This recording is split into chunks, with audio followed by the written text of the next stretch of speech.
Hello everyone, way to learn में आपका हार्दिक शुभकामनाएं हैं। आज हम लोग देखिए इलेक्ट्रोमैग्नेटिक इंडक्शन पढ़ेंगे। ठीक है, इलेक्ट्रोमैग्नेटिक इंडक्शन को हम लोग डिटेल में जानेंगे, इसके बारे में पूरा अच्छी तरह से जानकारी लेंगे, कॉन्सेप्ट को समझेंगे। जैसे कि आप यहाँ पे एक फिगर देख सकते हो, आप यहाँ पे एक मैग्नेट देख सकते हो। ये मैग्नेट परमानेंट मैग्नेट लिया गया है, साथ में एक सोलिनॉइड के ऊपर कुछ वायर को वाइंड किए हम लोग और एक गैल्वेनोमीटर के साथ कनेक्टेड है ये। ठीक है, अगर इसको हम मूव कराएंगे, ये मैग्नेट को अगर हम मूव कराएंगे विद वेलोसिटी v, देन फिर से अगर इस तरह लेफ्ट राइट अगर मूव कराएंगे तो क्या होगा, करंट इंड्यूस होगा। यहाँ पे करंट इंड्यूस होगा इधर। ठीक है, इस कॉइल में करंट इंड्यूस होगा और ये गैल्वेनोमीटर में हम लोग का डिफ्लेक्शन शो करेगा। ठीक है, अगर हम लोग v वेलोसिटी से इस नॉर्थ पोल को इस सोलिनॉइड के इधर मतलब करीब लाते हैं तो क्या होगा, करंट इंड्यूस होगा। ठीक है, ये क्यों होता है इसके बारे में हम लोग इसको पूरे डिटेल से पढ़ेंगे। चलिए आगे बढ़ते हैं। आप लोग हमारे टेलीग्राम लिंक पे टेलीग्राम पेज को ज्वाइन कर लीजिए ताकि आपको हम अच्छी तरह से नोट्स प्रोवाइड करा पाए। ठीक है, नोट्स के लिए आप इसमें ज्वाइन कर सकते हैं। बाकी फेसबुक पेज, इंस्टाग्राम में पेज में फॉलो कर सकते हो तो करो, वरना कोई जरूरत नहीं है। हम लोग को पढ़ाई से मतलब है। ठीक है, चलिए आगे बढ़ते हैं। हम लोग चालू करेंगे, किससे चालू करेंगे, इलेक्ट्रोमैग्नेटिक इंडक्शन का फर्स्ट टॉपिक से चालू करेंगे। जैसे कि ये हम लोग का फ्लक्स इलेक्ट्रिक मैग्नेटिक फ्लक्स।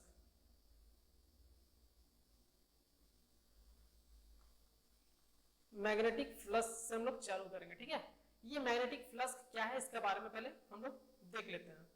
चलिए, द नंबर ऑफ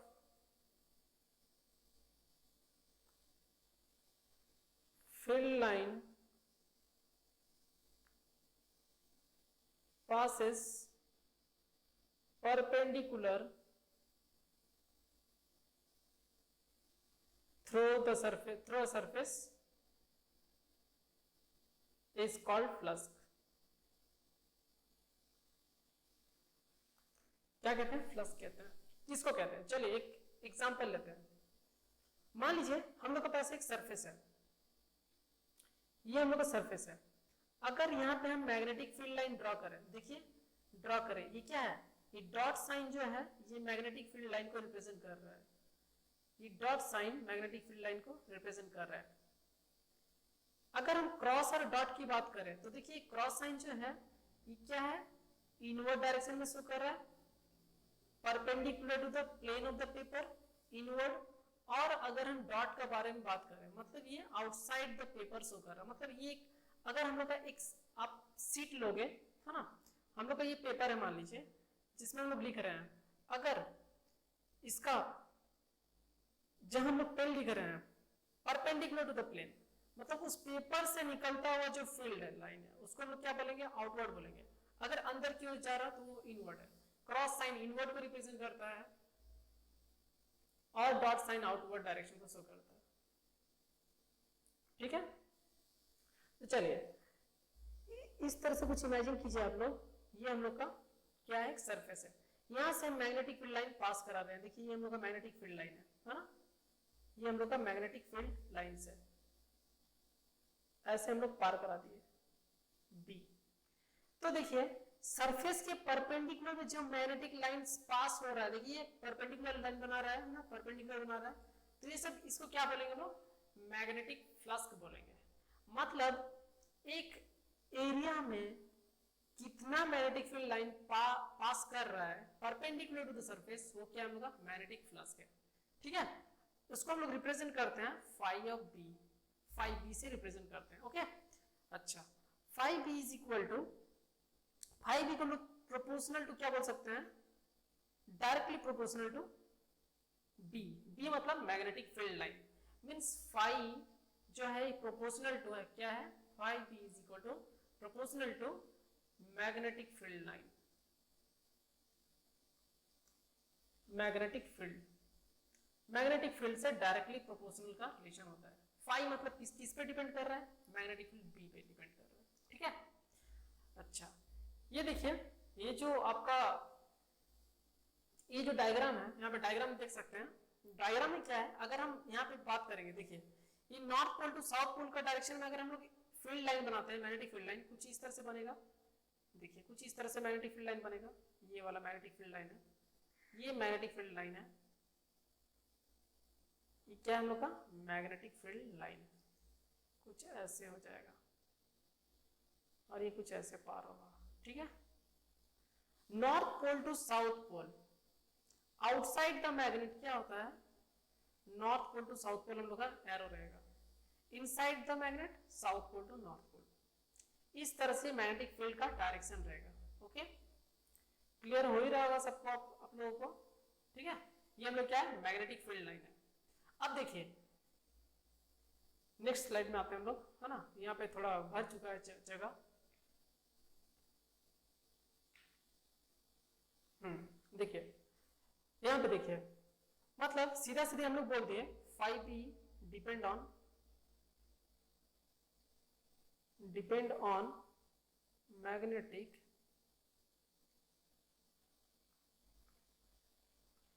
फील्ड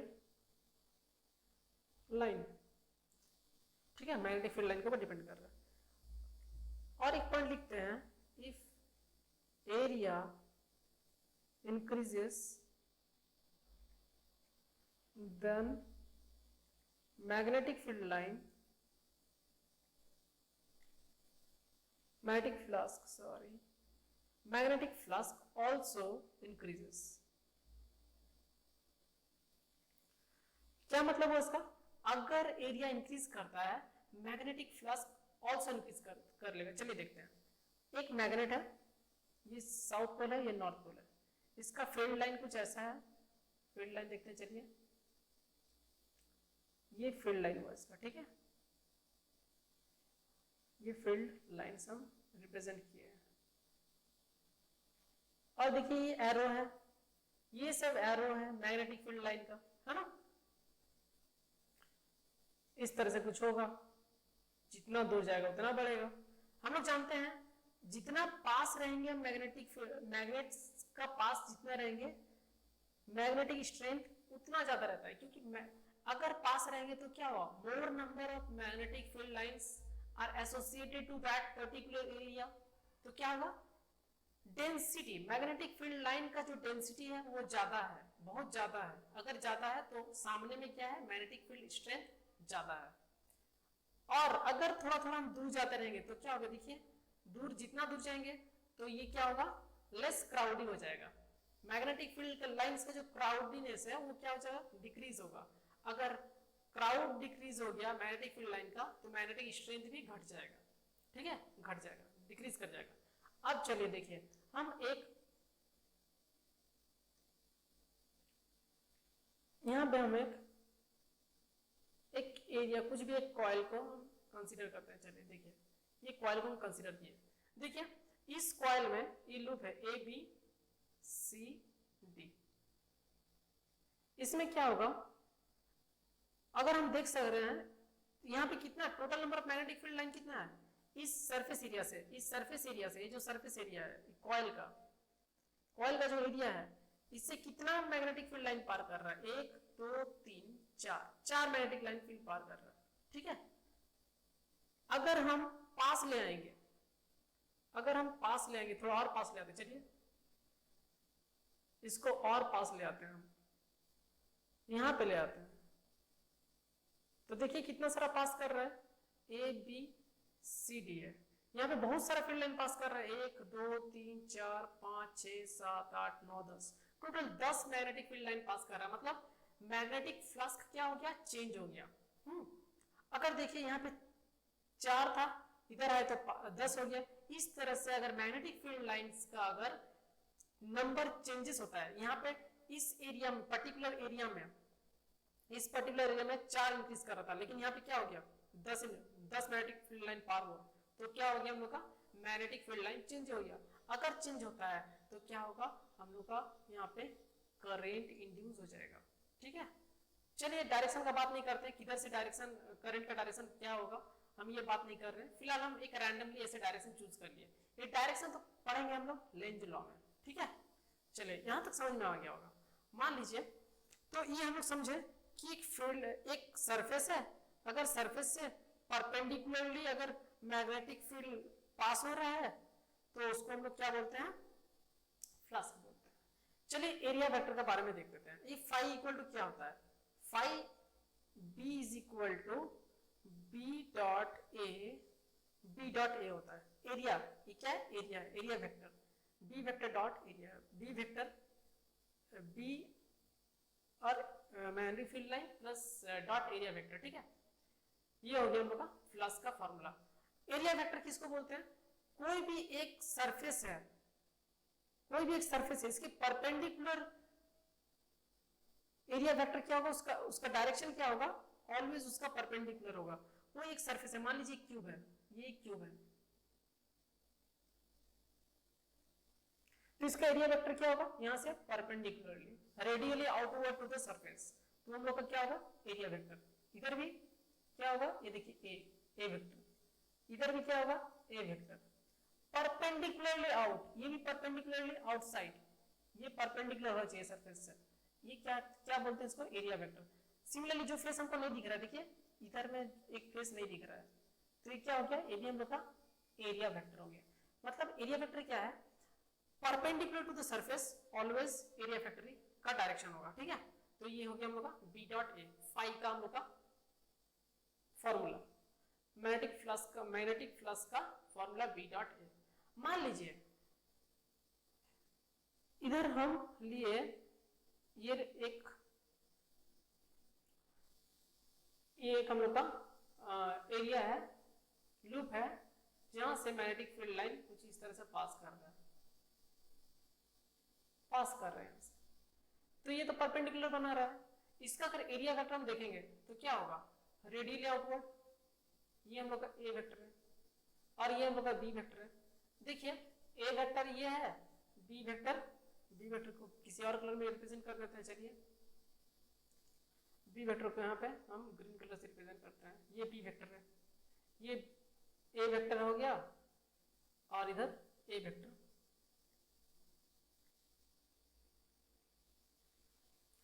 ये हम लोग का ए वेक्टर हो गया, बी वेक्टर हो गया। तो दोनों के बीच में कितना डिग्री बन रहा है, 0 डिग्री बन रहा है। तो हम लोग क्या जाने यहाँ पे, फाई इक्वल टू होता है, अच्छा ये डॉट मतलब होता है हम लोग का स्केलर क्वांटिटी बी ए कॉस थीटा, ठीक है, बी ए कॉस थीटा। अब थीटा का वैल्यू तो 0 डिग्री है, 0 डिग्री हो गया, 0 डिग्री मतलब कॉस 0 डिग्री 1 होता है, कॉस यहाँ पे B dot A cos 0 degree, अगर 1 होगा तो यहाँ पे बी डॉट ए हो जाएगा। ये क्या हो जाएगा, फाई का फॉर्मूला, मतलब phi is equal to phi B is equal to B dot A हो गया। चलिए अब आते हैं हम लोग, अगर मैग्नेटिक फील्ड का डायरेक्शन अगर कुछ दूसरा जगह होता है, देखिए मान लीजिए ये हम लोग का एक लूप है, हम ये एरिया वेक्टर ये ए है, अगर मैग्नेटिक फील्ड लाइन का डायरेक्शन हम चेंज कर देते हैं, मतलब ये एरिया वेक्टर से कुछ थीटा एंगल पे बना हुआ है, ठीक है, थीटा एंगल पे बना हुआ है। अब हम क्या करेंगे, इस बी को हम रिजॉल्व करेंगे, ठीक है, थीटा तो हम लोग जान ही रहे हैं, बी को अगर रिजॉल्व करेंगे तो इसका दो कंपोनेंट क्या होगा, पहला कंपोनेंट देखिए बी का क्या होगा,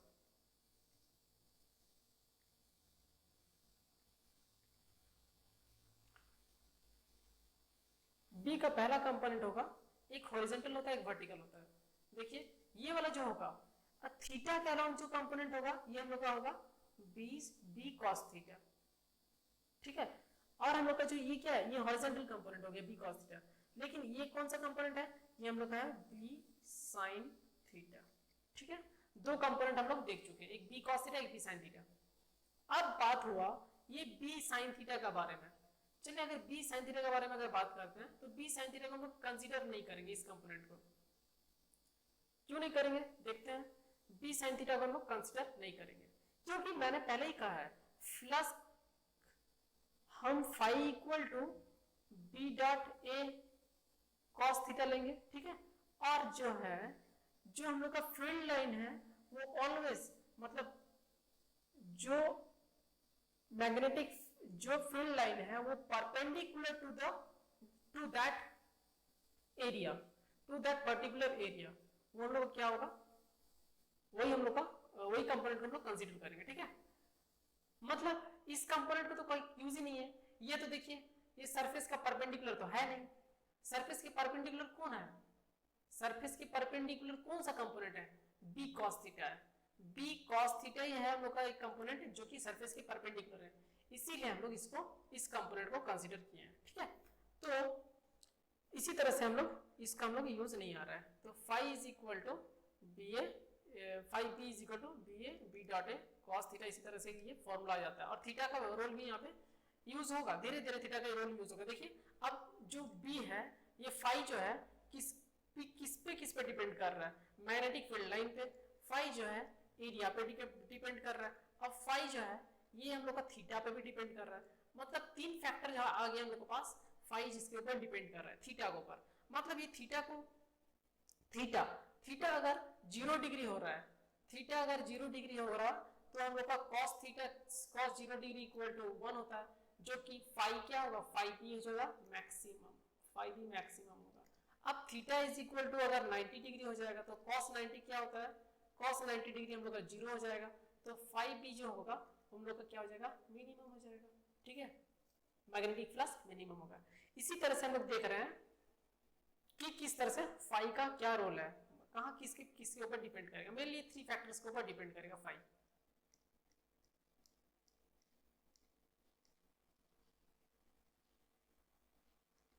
मेरे लिए 3 फैक्टर्स पे फाई डिपेंड करेगा। ठीक है, चलिए नेक्स्ट आते हैं हम लोग, नेक्स्ट हम लोग का टॉपिक है, अच्छा उससे पहले नेक्स्ट टॉपिक से बढ़ने से पहले हम फाई के बारे में कुछ जान लेते हैं। ये फाई जो है ये फ्लक्स है जो कि स्केलर क्वांटिटी है, it is a scalar quantity. Okay, now our next, what is our next topic, this one is what is the unit of phi, phi का यूनिट क्या होगा, phi का यूनिट होगा टेस्ला मीटर स्क्वायर, इसका formula से देख सकते हैं, phi इज इक्वल टू क्या होता है, p डॉट ए, b मतलब क्या है, मैग्नेटिक फील्ड लाइन जिसका टेस्ला यूनिट होता है, और एरिया मतलब मीटर स्क्वायर, मतलब phi का होता है टेस्ला मीटर स्क्वायर, ये यूनिट हो जाएगा, ऐसा यूनिट। और हम बोल सकते हैं और एक यूनिट है वेबर, वेबर। ठीक है, फाई का 2 यूनिट आ चुका है, टेस्ला मीटर स्क्वायर और वेबर। चलिए फाई का अगर डायमेंशन निकालना चाहेंगे हम, डायमेंशन का आप लोग खुद से ट्राई कर लेना, फाई का क्या होगा, बी डॉट ए। अब अच्छा निकाल देते हैं, चलिए फाई बी डॉट ए का जानते हैं हम लोग मीटर स्क्वायर होता है, हमको बी का चाहिए, पहले इसको आप लोग इसको फॉर्मूला लिखो इसमें, उसके बाद जो ऐसा यूनिट है वो लिखो, फिर हम लोग देखते हैं क्या होगा इसका ऐसा यूनिट, डायमेंशन क्या होगा। ठीक है, जानते हैं F इज इक्वल टू होता है BIL, F is equal to BIL होता है, तो B से यहाँ से B का यूनिट निकालेंगे तो क्या हो जाएगा F बाई IL। ठीक है, ये B का वैल्यू है। अच्छा फोर्स मतलब MLT माइनस 2, ये फोर्स का डायरेक्शन है ना, बी का मैग्नेटिक फील्ड का डायमेंशन पहले निकाल रहे लोग, और आई जो है ये क्या है एम्पियर, ये क्या लेंथ, लेंथ मतलब एल हो जाएगा, ये कटा, देखिए बी इज इक्वल टू क्या आ गया, एम टी माइनस 1 ए माइनस 1, ये हो गया बी का वैल्यू। अब फाई का डायमेंशन का अगर बात करें तो फाई इज इक्वल टू क्या होगा, बी का वैल्यू एम टी माइनस 2 ए माइनस 1, और ये क्या है मीटर स्क्वायर है, मतलब लेंथ का स्क्वायर, तो ये क्या हो गया, फाई का डायमेंशन हो गया। ओके, क्लियर हो रहा है आप लोगों को। चलिए अब हम लोग नेक्स्ट टॉपिक में बढ़ते हैं, हम लोग का है नेक्स्ट टॉपिक क्या है, Faraday law, Faraday observation, Faraday experimental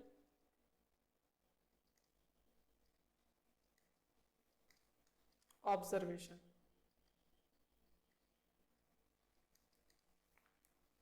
Faraday का जो एक्सपेरिमेंट था, फैराडे ने एक्सपेरिमेंटल जो ऑब्जर्वेशन किए थे उसके ऊपर हम लोग करेंगे। ठीक है, अच्छा एक्सपेरिमेंट करने के लिए क्या क्या वो क्या क्या लिए थे वो हम लोग देखते हैं।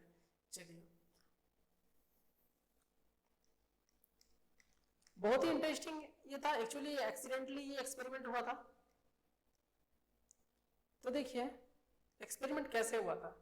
यहाँ पे मैग्नेटिक फील्ड लिए थे वो, ठीक है, इनसाइड, ये क्या है, cross sign means inside the paper, magnetic field का डायरेक्शन इनसाइड द पेपर है।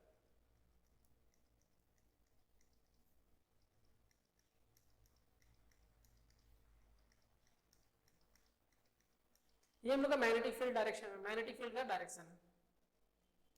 अब अगर हम इसमें क्या ले लें,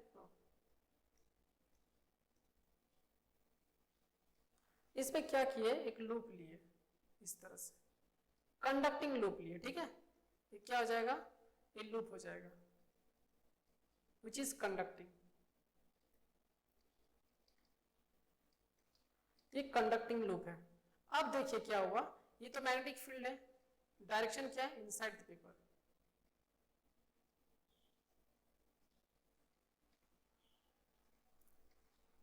inside the paper direction magnetic field का। क्या हुआ, अच्छा और एक चीज ये भी देखना है कि ये मैग्नेटिक फील्ड क्या है, मैग्नेटिक फील्ड बी जो है वो यूनिफॉर्म है, uniform means B is not changing, B is not changing, B का जो वैल्यू है वो चेंज नहीं हो रहा है, ठीक है। चलिए इतना करने के बाद यहां पे पहला ऑब्जर्वेशन क्या था वो देखते हैं। First observation, if magnetic field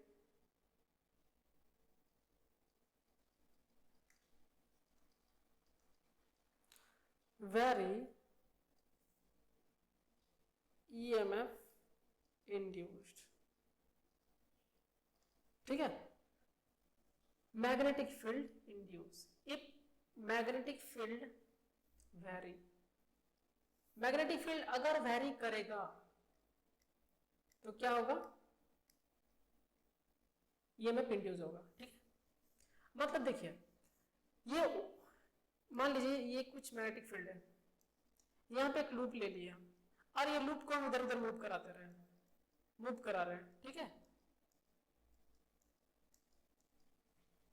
इस यहाँ पे तो मैग्नेटिक फील्ड लाइन वैरी नहीं कर रहा है, बी यहाँ पे 1 2 3 4 4 इलेक्ट्रिक मैग्नेटिक फील्ड लाइन है, 4 मैग्नेटिक फील्ड लाइन है, तो यहाँ पे ये वैरी नहीं कर रहा, यूनिफॉर्म है।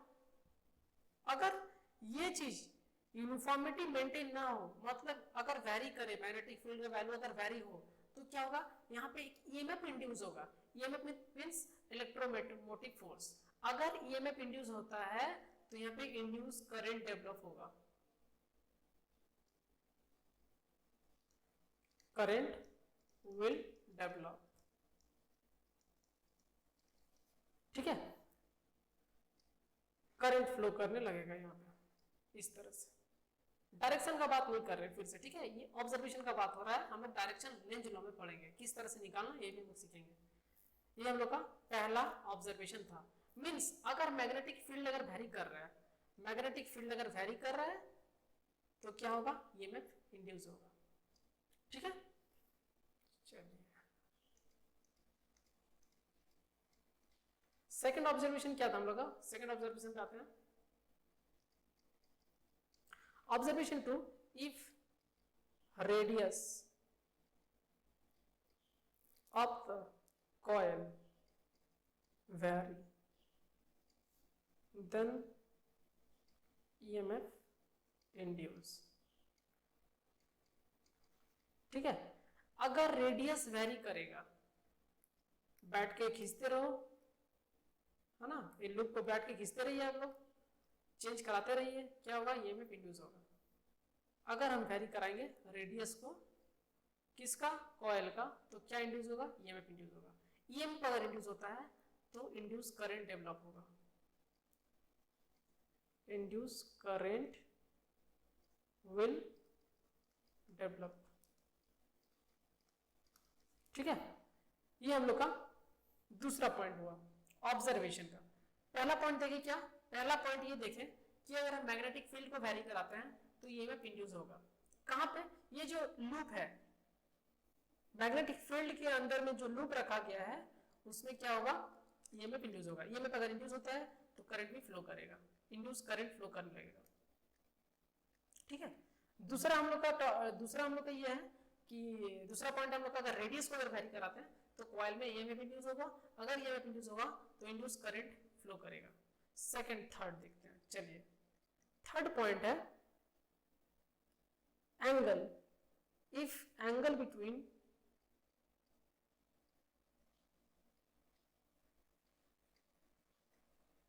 the magnetic field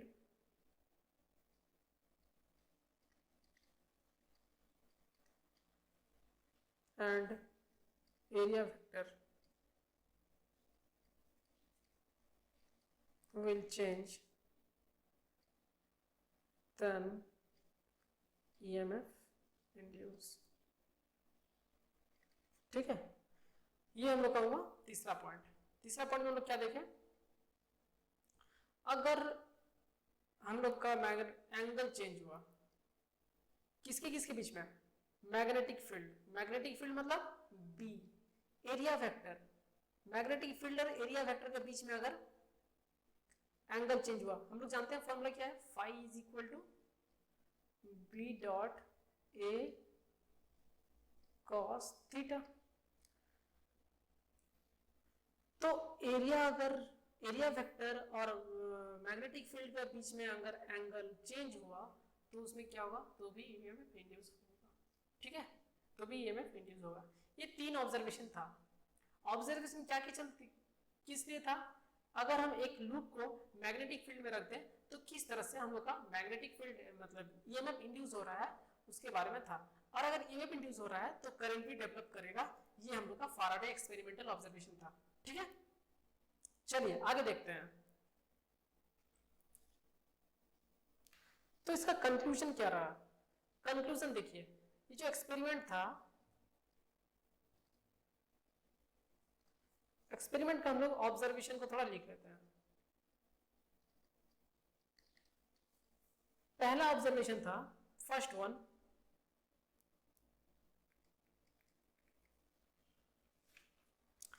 varying magnetic field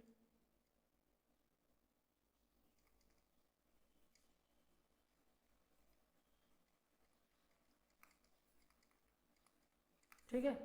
दूसरा था variation of area of the coil. ठीक है, अगर रेडियस वैरी करेगा, रेडियस अगर वैरी करेगा, वैरी तो क्या होगा, एरिया भी वैरी करेगा, कॉइल का जो एरिया है वो भी वैरी करेगा ना। तीसरा नंबर क्या था, एंगल, एंगल बिटवीन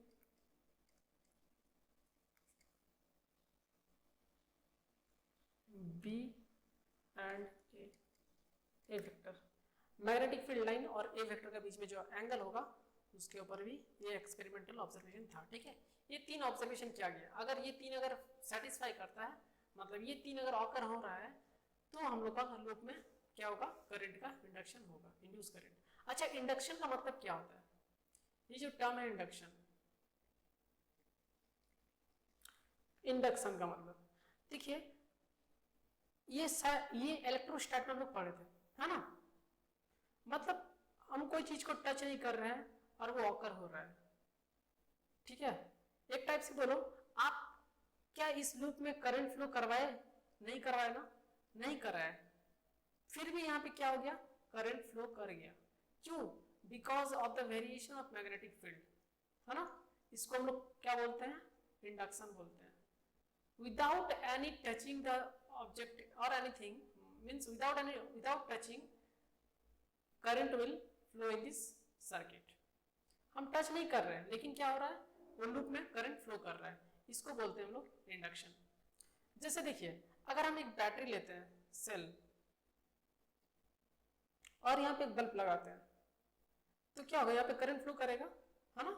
ये लेकिन ये ग्लो करेगा बल्ब, लेकिन ये क्या हुआ, हम लोग का इंडक्शन का प्रॉपर्टी नहीं हुआ, इसमें इंडक्शन नहीं हुआ, क्योंकि इस सेल से कनेक्टेड है, ये जो वायर है सेल से कनेक्टेड है, इसी से ही वो सेल ही सप्लाई करवा रहा है करंट को, लेकिन यहाँ पे करंट खुद से डेवलप हो रहा है, इसीलिए इसको बोलते हैं induction.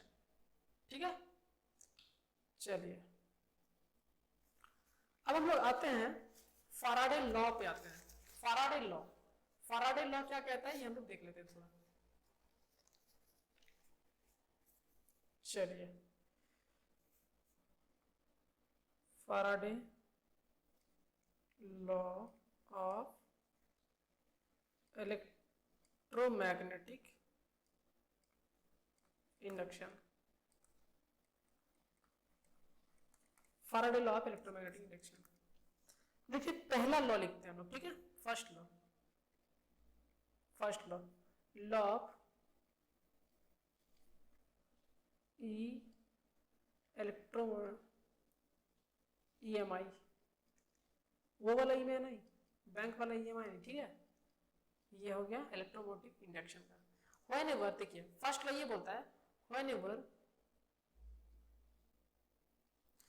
There is the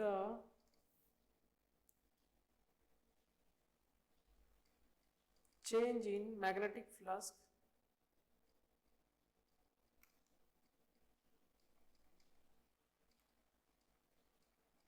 linked with a conductor and EMF in induce in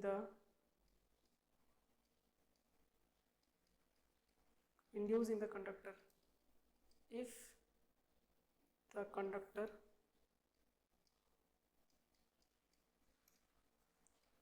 forms a closed coil, ठीक है,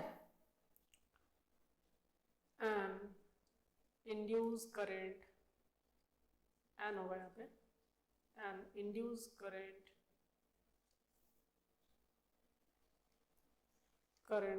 will flow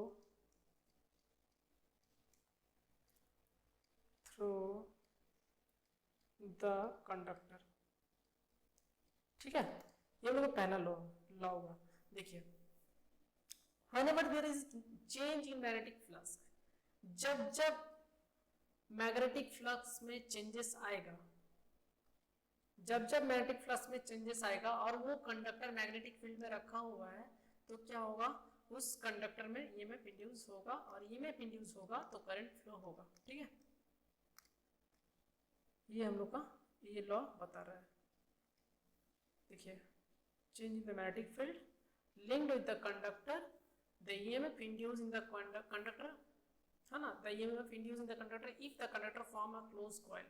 देखिए नोट्स के लिए आप लोग टेंशन मत लीजिएगा, नोट्स अगर आपको जरूरत होगा तो मैंने पहले ही कहा है टेलीग्राम पेज को ज्वाइन जरूर कीजिए, इसमें हम लोग पूरा प्रॉपर नोट्स प्रोवाइड कराएंगे, ठीक है ना। ठीक, चलिए अब देखिए एक एग्जांपल लेते हैं। ये कॉइल है हम लोग के पास, इसको हम लोग एक क्या किए हैं, गैल्वेनोमीटर से कनेक्ट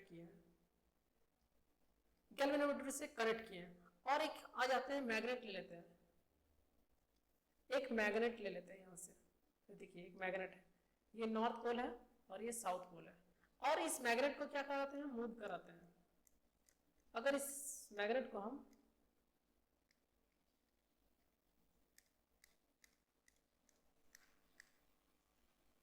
अगर मूव करेंगे, एक बार इधर लेके आएंगे फिर एक बार इधर लेके जाएंगे, तो क्या होगा, हम लोग यहाँ पे डिफ्लेक्शन देखेंगे, गैल्वेनोमीटर डिफ्लेक्शन शो करेगा। इसका मतलब क्या हुआ, इस लूप में, इस कॉइल में करंट इंड्यूस हो चुका है। यही फर्स्ट लॉ बताता है, whenever there is a change in magnetic flux linked the coil, क्या होगा, इसको आप सामने लेके आओगे, देखो आप इसको सामने लेके आओगे तो देखिए इसका मैग्नेटिक फील्ड लाइन बना दे रहे हैं, कुछ समझने में इजी होगा। देखिए इसका मैग्नेटिक फील्ड लाइन कुछ ऐसे होगा, ऐसे होगा ना, ऐसे होगा, ये ऐसे होगा, फिर ऐसे ऐसे ऐसे होगा। जब ये मैग्नेट पास में होगा, मैग्नेटिक फील्ड लाइन ज्यादा रहेगा, एसोसिएट होगा किससे, कॉइल से। अगर इसको थोड़ा दूर लेके जाएंगे तो उस कॉइल से क्या होगा, number of magnetic field line is less associated with that particular coil, है ना। कॉइल से 3-4 ही पास करेगा मैग्नेटिक फील्ड लाइन। अगर हम मैग्नेट को दूर ले जाएंगे तो मैग्नेटिक फील्ड जो है वो वीक हो जाएगा, अगर सामने लेके आएंगे तो स्ट्रांग हो जाएगा। देखिए क्या हो रहा है, वेरिएशन हो रहा है ना, मैग्नेटिक फील्ड का लाइन का जो है वो वेरिएशन हो रहा है। अगर वेरिएशन हो रहा है इसका मतलब उस कॉइल में क्या हुआ, इंड्यूस करंट डेवलप हो चुका है। अगर डेवलप हो चुका है तो यहाँ पे देख रहे हैं हम लोग गैल्वेनोमीटर में शो कर रहे हैं by deflection we will see that how current is induce in the given loop, in this particular loop how current is induced. चलिए ये हम लोग का पहला हम लोग स्टेटमेंट देखे। अब देखिए दूसरा स्टेटमेंट देखते हैं। व्हेनेवर दूसरा स्टेटमेंट रिलेटिव मोशन को लेकर बात करता है, मतलब कैसे हम ये मैग्नेट को मूव करा रहे हैं, इधर एक बार मूव कराएंगे मैग्नेट को, फिर सामने लेके आएंगे, फिर दूर लेके जाएंगे, फिर सामने लेके आएंगे, क्या होगा, रिलेटिव मोशन हो रहा है। कॉइल और मैग्नेट के बीच में, परमानेंट मैग्नेट और कॉइल के बीच में क्या हो रहा है, रिलेटिव मोशन हो रहा है। और ये रिलेटिव मोशन क्या हो रहा है, हेल्प कर रहा है फ्लक्स को चेंज होने में, फ्लक्स को चेंज होने के लिए हेल्प कर रहा है। अगर इस तरह से होता है तो भी हम लोग का मैग्नेटिक फील्ड करंट इंड्यूस होगा, ठीक है, तो भी हम लोग करंट इंड्यूस होगा। तो स्टेटमेंट लिख लेते चलिए, whenever there is a relative motion between the coil and the magnet and EMF is induced in the coil, ठीक है, induced in the coil as long as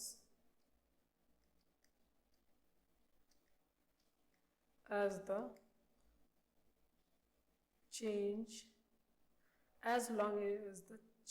in magnetic flux, change in flux as long as the change in flux taking place,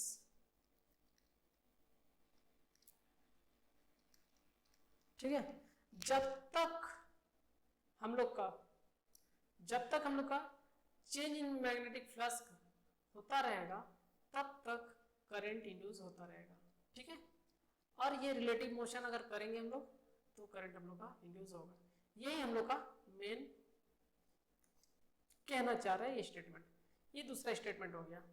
मतलब देखिए इससे related दो formula है, वो भी हमको लिखाना चाहूंगा, मैं आपको लिख देता हूं मैं।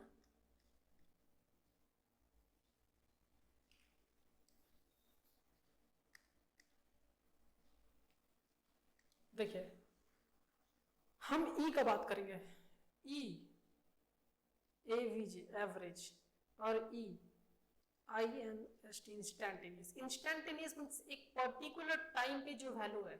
ई मतलब क्या है, ये जो ई है ये हम लोग का इंड्यूस्ड ईएमएफ है, ठीक है ना, ये हम लोग का इंड्यूस्ड ईएमएफ है। ई का वैल्यू, ई मतलब है हम लोग का इंड्यूस्ड ईएमएफ।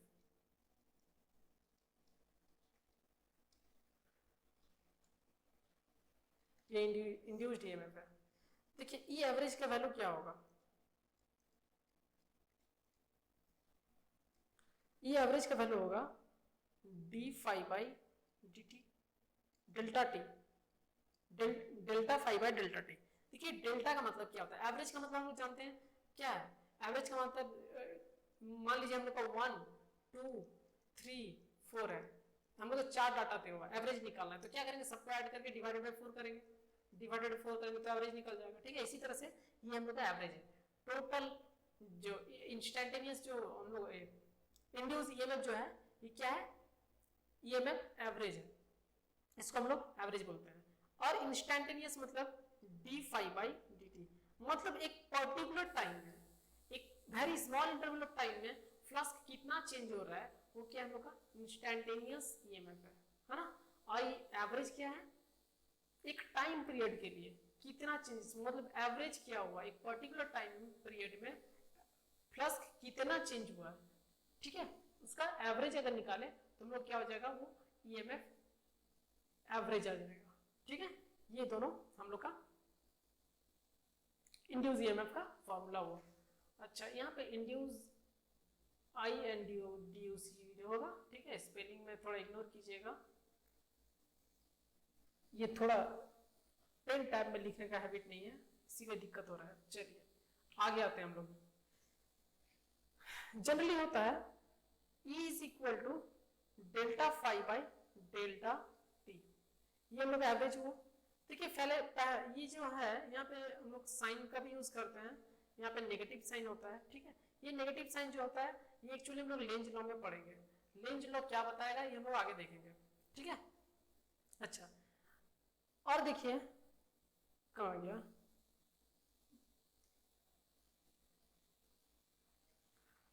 और E I N S T instantaneous हो गया D phi by D T, ठीक है, विथ नेगेटिव साइन, ये दो वैल्यू। अगर मान लीजिए एक वो जो कंडक्टर है हम लोग का, कंडक्टर का रेजिस्टेंस अगर आई है आर, आर क्या है हम लोग का resistance of the conductor, resistance of the conductor है, तो क्या होगा, आई इक्वल टू हम जानते हैं क्या होता है, I average, E average by R होगा।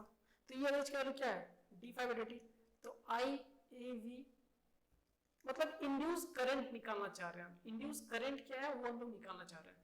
आई एवरेज का क्या होगा D phi by D T, ये फाई है, इंटू 1 बाई आर, ठीक है। ये क्या हो गया हम लोग का एवरेज वैल्यू हो गया। चलिए अभी इंस्टेंटेनियस वैल्यू निकालते हैं, I N S T instantaneous means E instantaneous by R, लिख लेते हैं। ई इंस्टेंटेनियस का वैल्यू क्या है माइनस डी फाई बाई, यहाँ पे डेल्टा होगा, एवरेज है ना, ये डेल्टा होगा, ठीक है, D phi by D T into 1 by R, I N S T instantaneous, इस तरह से हम लोग निकाल लिया, ठीक है। तो आज के लिए यही तक रखते हैं, डायरेक्शन के बारे में हम लोग कल पढ़ेंगे। लेंज लॉ जो है, इसके आने वाला टॉपिक का नाम है लेंज लॉ, बहुत ही इंपॉर्टेंट टॉपिक है, हम लोग आगे पढ़ेंगे इसके बारे में, और हम लोग डायरेक्शन कैसे निकालेंगे इसके बारे में देखेंगे, और कुछ तगड़ा एग्जांपल लेंगे एससी वर्मा का, एससी वर्मा और एरोडब का भी कुछ प्रॉब्लम करेंगे हम लोग, ठीक है, जो आपको काफी मदद करेगा आपका कॉन्सेप्ट को क्लियर करने के लिए। तो जुड़े रहिए हम लोग के साथ, और मन से पढ़ाई कीजिए, बस मैं आपसे यही कहना चाहूंगा। Thank you.